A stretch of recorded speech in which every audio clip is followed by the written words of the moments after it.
This is the Sennheiser website, and we're looking at the Sennheiser E906 microphone. Here we have the basic marketing pitch for the microphone. They mention that it was especially designed for guitar amps. This is something which is commonly known. What is not as commonly known is that it is also marketed as being excellent for percussion and horns. Up here, they once again mention that it's able to handle drums and percussion. And if we switch over to this other page on their website, where they talk about the various applications of the microphone, we can scroll down and we see that they actually have 2 paragraphs providing additional information on how it can be used for drums. So we're going to take a look at how it does on snare drum and toms, and we're going to be comparing it to the Shure SM57 microphone, which is one of the top microphones commonly used to record those applications. Let's take a listen to how it does.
First, I want to mention there was no post-processing.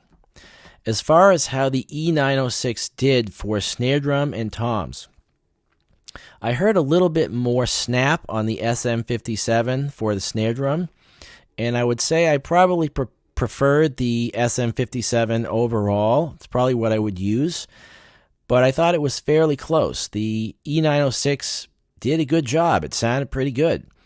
As far as the toms, I heard a little bit more low end coming from the SM57 on the toms, but once again, they were pretty close. I thought the E906 did a good job. It was probably a little bit more of a toss-up. One thing I want to note is that I had the 3-way presence switch in the standard position, which provides a flat response.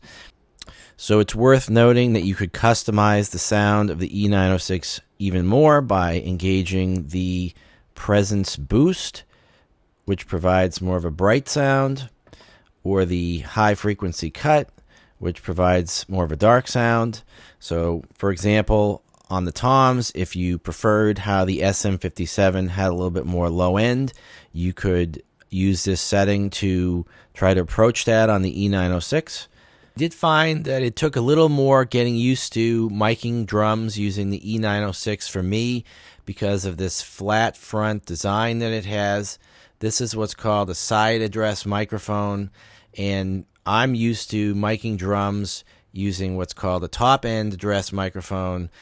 Things including the SM57.